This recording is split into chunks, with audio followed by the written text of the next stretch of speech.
All right. So for this week, we're going to start with waves and mostly sound waves. We'll get to light and radioactive waves and all that jazz next week or the next. I may or may not finish these notes for the week. There are 30 slides in this particular one. I will post an accompanying note-taking device if you'd like to with it. Otherwise, you can just watch this as many times as you need to. We are going to be studying waves and sound for this unit. This week should be relatively easy. I'll have an activity for you to partake in. I will have live streams on basically my virtual office hours on Wednesday and Friday at 1 till 2 p.m. But as for everything else, stay tuned to Google Classroom and all other ways that I'll be contacting you. All right, so starting with waves and sound. So vocabulary for waves and sound. We have periods. So periods are measured in seconds. They are the time it takes to complete a full cycle of a wave. So depending on how large the wavelength is, depending on the frequency of the wave, you are going to be talking about the time it takes for it to complete a complete cycle. Frequency is cycles per second. So there may be multiple, depending on how high and how fast the wavelength is, you're going to have a higher frequency. So higher frequencies usually mean a higher pitch or a higher sound, a pitch to the sound. That means that you are going to have more trouble hearing it with your normal ears. So there are certain things online that talk about, like, you can get a sound that if it plays a pitch that only teenage ears can hear, apparently. But then the older you get, the less likely you are to hear that. Same thing goes for like dog whistles. Dogs are able to get a higher frequency of sound, so they can get a hold of this, and that is measured in hertz. So period and frequency inverse one each other. That means they are basically equal and opposite of one another. So they are, when one is on top, the other one is on bottom. So when you have 1 over frequency for your period, and frequency is 1 over your time. So that's what an inverse means. So the parts of a wave, we have crest, trough, amplitude, wavelength. These are probably the things that you're most familiar with. I know in middle school, when you talked about waves in the ocean, you still dealt with crests and troughs and amplitudes. So crests are, of course, the high part of a wave, and when you're looking at an ocean wave, that's the part that you see. The trough is the part underneath that you will not necessarily see. So the high and low point. This decides on the pitch of the particular sound. Amplitude is the distance between midpoint to the crest. So that is what we're looking at the very midpoint, where you're not at a trough, where you're not at a crest, but it is the amplitude. So that is measured in meters based on the type of wavelength you're looking at, or the type of wave you're looking at. Wavelength is the distance from crest to crest, or crest, or not crest, but trough to trough. And that is also measured in meters. So here's your visual. So amplitude is midpoint, wherever we have the midpoint. So halfway between the trough and crest to the crest, or halfway point to the trough. Trough and crest are basically just the opposite of each other. And wavelength, of course, is bottom to bottom, or top to top, crest to crest, trough to trough. All right, so we have 2 types of waves that we're looking at, and not sound or light or radioactive waves, but 2 types of waves as in their motion. So the motion of a medium is perpendicular to the direction the wave travels. So in this one, we're looking at something more like a wave of a flag. So when you see a flag ripple in the wind, this is what it looks like. Longitudinal, meaning that it moves in the same direction as the wave travels. So think about when you are folding a sheet or folding a towel when you flip it outwards, like you would here. See, that's what we're talking about when we talk about that. Moving on, if you wanted to use like a spring, so if you have a spring at home, you can always test this out and tell me which one's which. So if we go by this, we're comparing it to our transverse and longitudinal. So if you are moving it in a longitudinal, you're pulling it straight out. And so that's what longitudinal means, same way. And if we go to transverse, you see your wave motion for the flag, waving flag. So you moving it up and down, perpendicular. So the origin of sound. So this is produced from vibrations of material objects. So anything that can move can create a sound.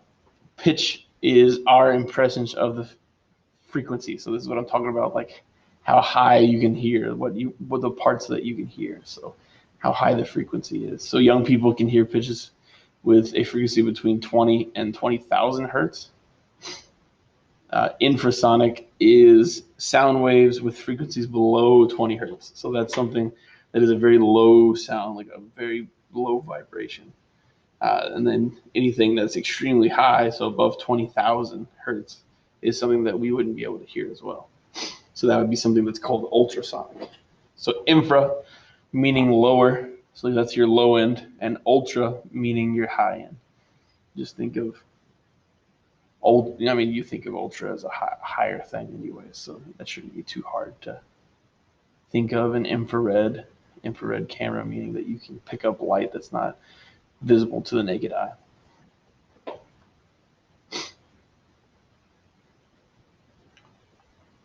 So sound waves in the air. So sound travels from longitudinal waves. This is sound in the air. So a pulse vibrates through the air as a series of compressions and refractions. So a refraction is when something flies inward. So think of this. These are perfect for what we're talking about. So if you have a window open, when you open a door, it will be compression. So you're pushing out all those molecules and they leave an area. Refraction is when you're closing that door and all the molecules are coming back in, being sucked in through there. So think about if you have your back door open in your house and you go out your front door. When you do that, it basically gives you a viewpoint of how sound and air works between compression and refraction. So as you're opening that door, air starts to fly, it's compressed in a lower, it leaves the area, and then it refracts when you shut that door. So that's why the door slams. So there's your compressions and your refractions. So when a wave moves, your compressions are showing those molecules close together. Refractions are when they're moving apart. And that'll happen throughout the wave.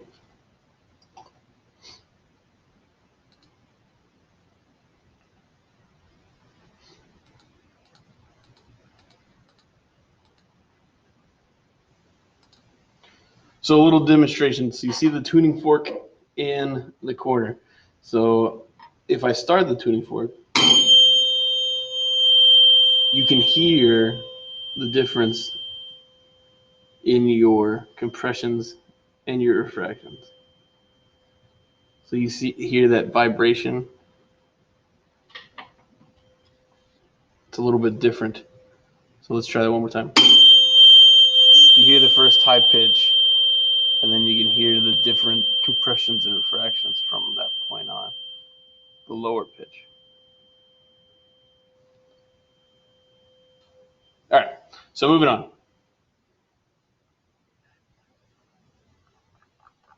So how sound travels. The speed of sound is, when we talk about the speed of sound, so Mach 1 is how we measure speed of sound, and that is when sound moves through the air at 340 meters per second.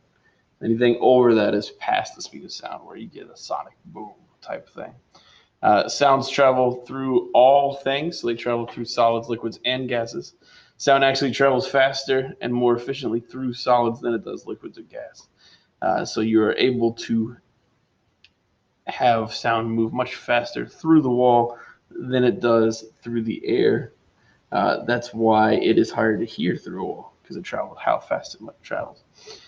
Sound cannot travel in a vacuum. So in space, so the saying of in space nobody can hear you scream, it's true because it's in a vacuum. No molecules can be compressed or expanded. So they will. So if you scream in space, nobody can hear you. And before you ask, how do astronauts talk to each other? Well, they're not in a vacuum if they're inside of either the space station or their suits.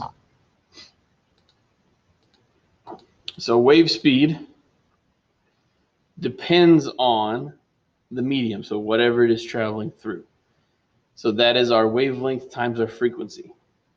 So whatever our wavelength is, we can take that, multiply it by our frequency, and look at that. Here we go. We've started another triangle. We will probably have a flip lesson later this week about that we'll have with wave speed practice. But don't worry about that today if you're watching this on Monday. So loudness. Loudness depends on amplitude. So I know we've discussed a lot of stuff, but amplitude is what determines on how loud something is. So the decibels you hear things at. So when you turn up your volume in your car and the radio, that or on your headphones, that is going to determine the decibels at which you hear that at. So it's how our brain senses the sound. So depending on what the amplitude is, so remember, going back to amplitude on number 3, yes. So the distance from a midpoint to the crest. That is how we measure our decibels.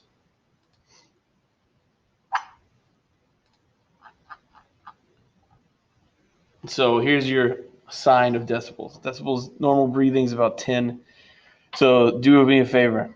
Pause this real quick and just breathe. If there's no other sound in your room, just breathe for a second and see what it sounds like. All right, now that you've unpaused, now do me a favor and pause it and whisper. So whisper as quietly as you can, and this is what 10 decibels sound like. All right, so library, a normal library, not our library during out time, is around 40 decibels. So even though they want quiet in a library and they say you're not supposed to do anything more than whisper, there is still sound in there to where you can hear it. Normal speech, so as I'm talking to you, this is around 60 decibels. So you can see that this, compared to this, is about 3 times louder than when I whisper. So busy street traffic, and if you have to raise your voice, think of that you're raising your voice almost by 1/6 of what you're talking right now to be able to be heard over whatever that's going on street traffic. If you're on a train, trains are much louder. They have a constant motion, so that's causing a lot more contact between things, which creates sound.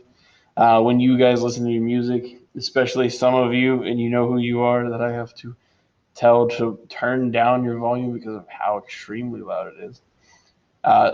The threshold of pain. So think of this: if you are at a rock concert, you are experiencing almost like pain if you're sitting close enough to these loud speakers, because we feel pain in our ears at about 120 decibels. And if you're outside near a jet engine, it's almost 1/6 higher than your threshold of pain. That's why people who work around planes have to wear these special ear equipment to keep them from feeling that pain. All right, so we're going to talk about interference and beats, and that will be all for today. So about 5 more slides. So interference is the crest of one wave overlaps the crest of another wave. So this is going to be constructive interference. This means that it's going to reinforce the wave that you're already hearing. So it's going to increase the sound. So when you think of interference like this is like if a rock and roll guitar turns on an amplifier is going to interfere with its actual sound and create reinforcement because it's along the same wavelength. It increases the amplitude. So what you're trying to do to hear the loudness, that would be your amplifier. Destructive interference. So the crest of one wave overlaps the trough of another. So this means you're going to cancel them out. You will not hear the wave as well. So basically, if it completely overlaps it, you would not be able to understand something talking that was interfering with my voice if I'm at a trough and something else is at its amplitude. If you're doing it at the same time, that's why if two people are talking at the same time, it's harder to understand what they're saying. You can't make out the same tone. That's destructive interference.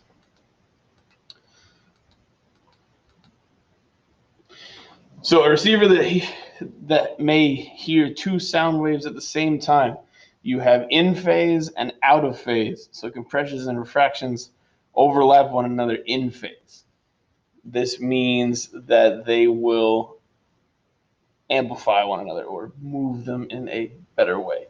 Out of phase, compressions and refractions offset each other. So this means that we are talking about our destructive interference. They're not going to help one another. All right, so beats.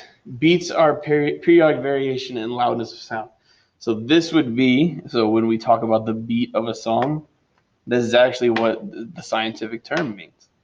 It's not just, oh, well, that's a cool beat. And like they said, an American Bandstand had a good beat and is easy to dance to. Beat is actually the variation of loudness in sound. So this is produced by two sounds, slightly different frequencies. So this is how you get a beat in music. All right, so this is your variation. So it shows it. So superposition of two identical waves creates an amplitude. So it basically amplifies the sound. Superposition of two identical longitudinal waves increases its intensity as well. So you're either increasing the intensity as in pushing it out faster, or you are increasing the loudness of it. When you have them superimposed, that means they're going to destroy one another. They're going to make it to where it just sounds like a mess, and it's not really going to create anything. Same things with longitudinal waves. They destroy one another as well. So if they are going to interfere with one another, there is positive interference, there is destructive interference. Makes sense? Amplifiers for music are positive interference. If you have construction noise while you're talking, that's negative interference. So think of it this way. So if I have two that cancel out, it just cancels it out completely. If they work together, it's like putting combs back to back. They can actually work together and help do it correctly. We will work with this next time. So for today, we're done. This will be the only lecture for this week. I will have a flipped lesson that you can work on with our wavelength or wave speed. Good luck with the vocab. You have a Quizlet and a vocab sheet to do, and then you'll have the flipped lesson that you should do on either Wednesday or Thursday. I'll have that posted for Wednesday, and we can talk about it during office hours on Wednesday. So good luck with the rest of your classes. I hope you have had a good 5-day weekend. I hope everything is going well with you. Let me know. I will talk to you later.